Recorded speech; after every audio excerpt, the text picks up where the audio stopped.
Hello, I'm Mathieu from Tutovox.fr. In this Tutovox, I'll explain everything needed for your first game of the Specialists. In the Specialists, you are a gang who tries to gather the biggest fortune by breaking into jewelry shops, banks, casinos, all around the world. Recruit specialists with varied skills to reinforce your gang and try to become a legend. The Specialist is a competitive game in which you manage dice that allow you to retrieve cards and activate their abilities. Thanks to your card combinations, you will be able to perform heists to obtain money and try and become the richest. Let's move on to setup. This video has been made using a prototype. Layout and game components might evolve. The Specialist has an asymmetric variant and a solo variant. We will tackle neither of them in this video. If these game modes interest you, you can find them page 10 and 11 of the rulebook. I'm going to set up the game for 3 players with all the necessary adjustments. For 2 and 4 player games, please refer to pages 4 and 5 of the rulebook. Set up the main game area. Retrieve the continent boards and the Las Vegas board. They should have the letters A, B, C and D printed on them. These are double-sided, with a white lettered side and a black lettered side. Put the boards together in any order with either sides up. This increases replayability. On the art of each board, put 4 prime tokens, matching the color of the tokens and the board's letter. The leftover tokens will not be used during this game. Take the expert tiles and sort them by type. Randomly remove 3 different tiles from the game. Put all remaining tiles into stacks by type face up, besides the continent boards. There are going to be 6 for a game. Put 2 recruitment boards under the continent board, on the regular play mode, not the ones with the jigsaw puzzle piece. The prime token supply should be at the center of the boards area. Take the 72 specialist cards and remove the specialists with a 4 on their back. Shuffle the remaining cards and place them face down on the dedicated spot on the recruitment area. Reveal as many cards as needed for your player count and put them on their dedicated spaces under the recruitment boards. For 3 players, reveal 5 cards. Take the prime tokens and remove those with a 4 printed on them. Sort the remaining tokens by type and place them number side up, on each of their respective spaces in ascending order. One must be on top of the stack. Gather all 12 informant cards, shuffle them up, and place them face down on the right side of the recruitment board. Reveal the first card and put it face up where it is needed. Take the dice and roll 4 out of them. Place those dice on the active dice area on the recruitment board. All of the dice go to the dice pool. Now take your player boards. Choose a color and retrieve the matching board on the regular play side, where there is no jigsaw puzzle piece. Take the 7 gang signature tokens of your color, stack them on the chip space of your board. Take 1 equipment marker that starts on the 0 space of the corresponding track, a screen behind which you'll store your fortune, and 2 dice taken from the pool on the recruitment board. Roll these dice and place them on spaces of your personal dice area. The player with the highest total dice value is the starting player and takes the first player token. In the event some players are tied for the highest value, those re-roll their dice and the highest total among them starts the game.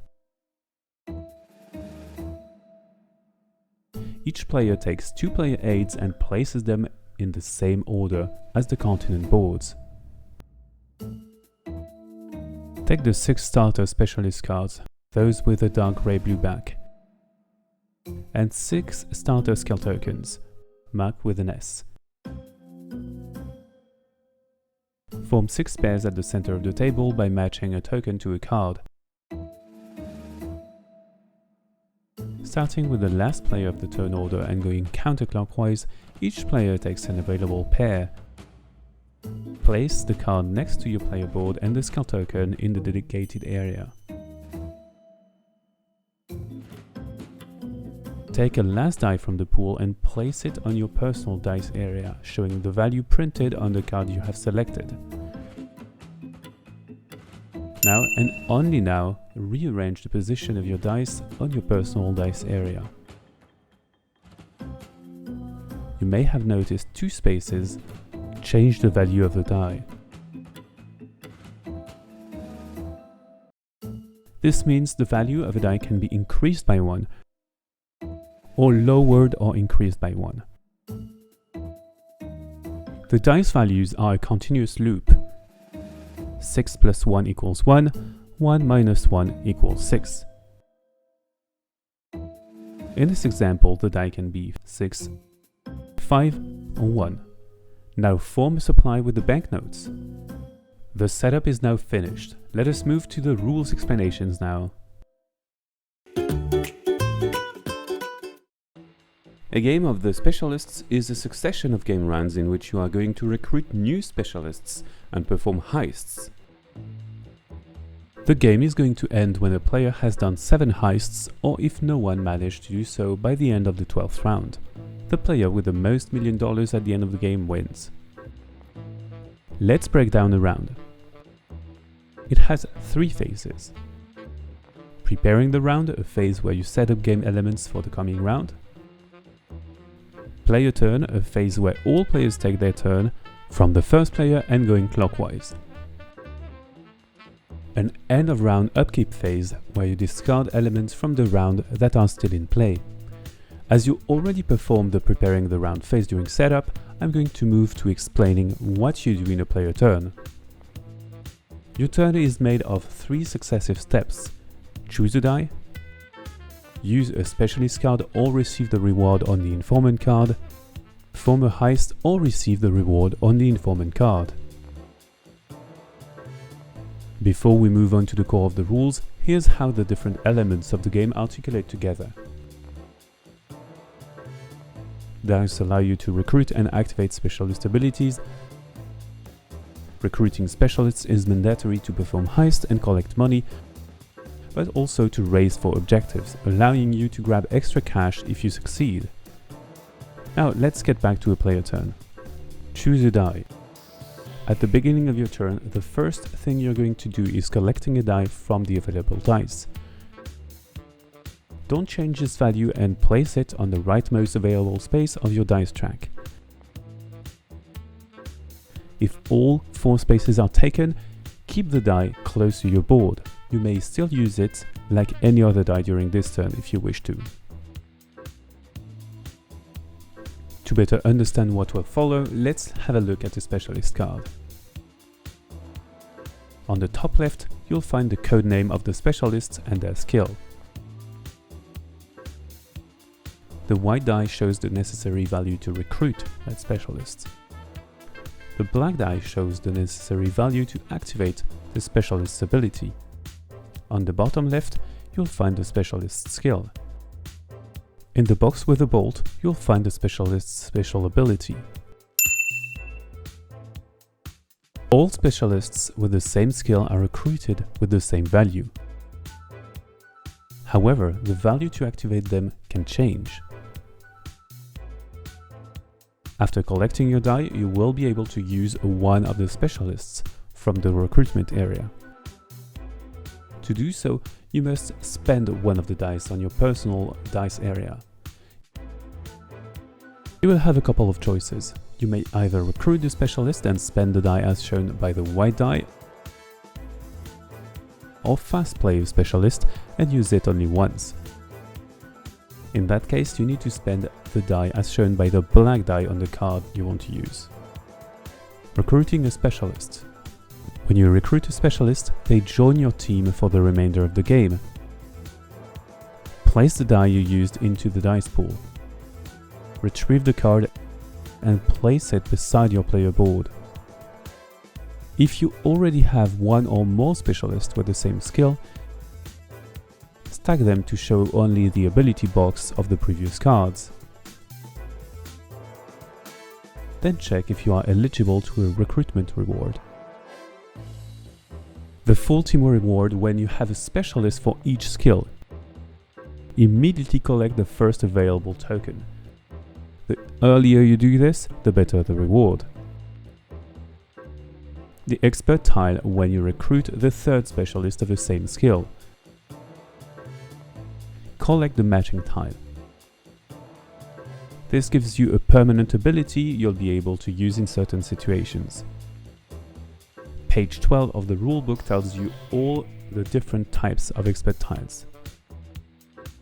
The mastery tile when you have collected 3 expert tiles. Collect the first available token. Like the full team token, the earlier you do this, the better the reward. The skill tokens do not help towards meeting the requirement of recruitment rewards. In this example, I still need a third pilot to obtain the expert pilot tile, despite my skill token. After you have recruited your specialist, you must choose whether you activate the ability. If you decide to do so, spend a new die from your personal dice area, whose value matches the black die of the card. If your specialist is the only one for their skill, trigger the ability once. If you have multiples, you have a choice. You may trigger each ability of those specialists once, or activate the ability of the specialist you've recruited as many times as you have specialists for this skill. For example, here I can either obtain $4 million or $2 million on one equipment per heavy in my team. I choose to get $2 million and 2 pieces of equipment. Fast playing a specialist. If you choose to activate the ability of the specialist without recruiting them, they do not join your team as they are just an extra. The card stays in the recruitment area until the end of your turn. Put the die you spent on the specialist's black die. You may immediately trigger the specialist's ability.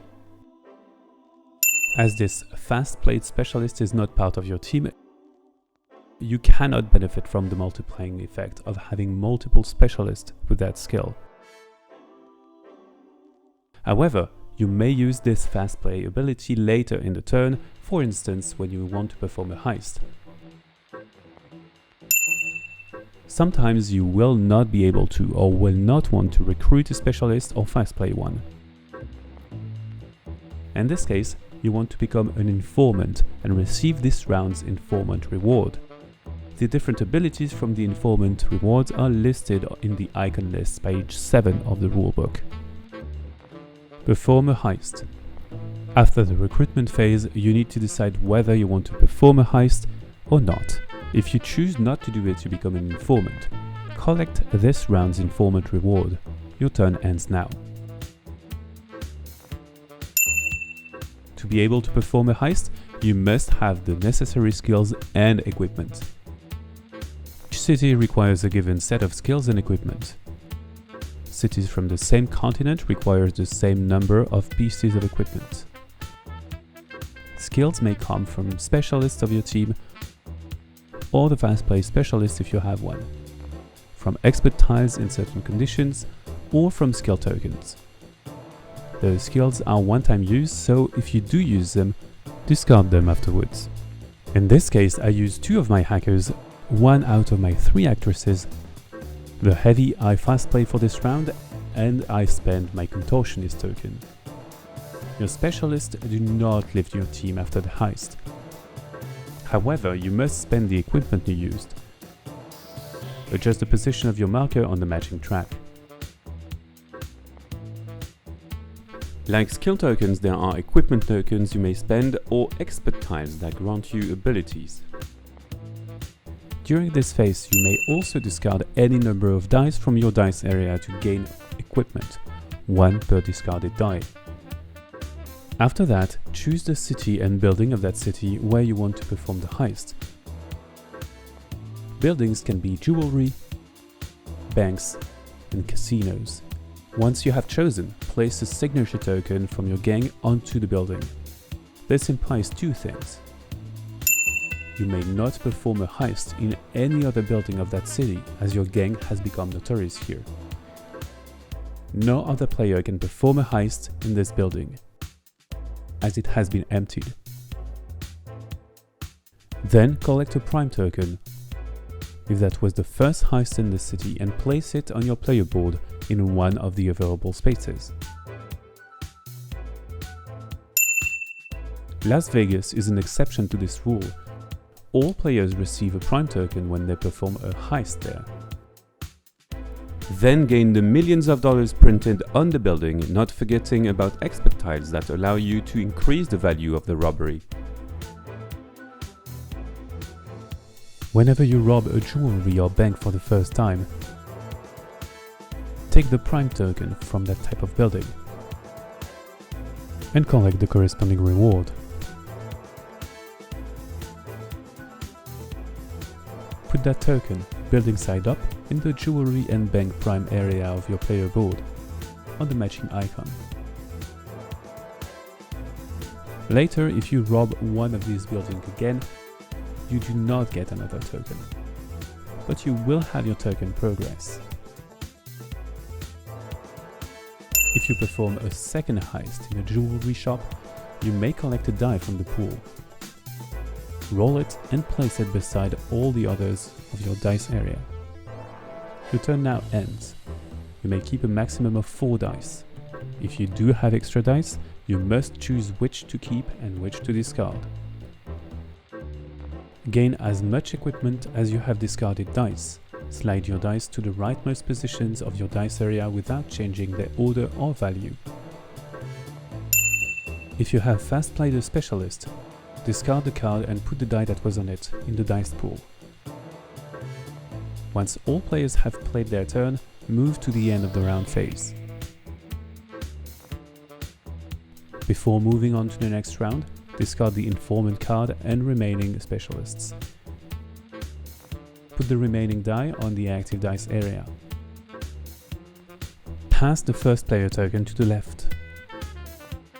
Preparing a new round.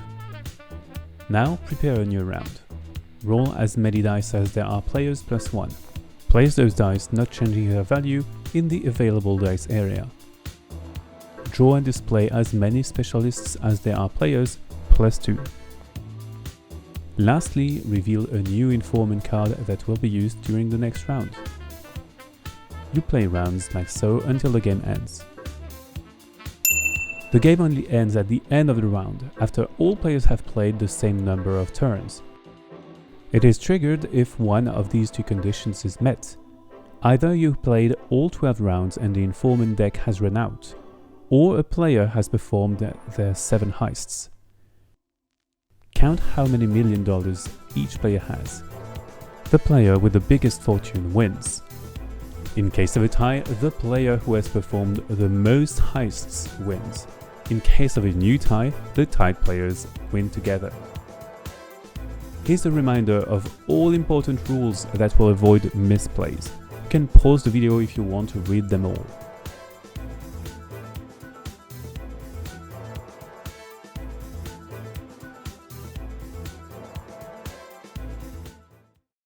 Now you know everything about the specialist's base rules.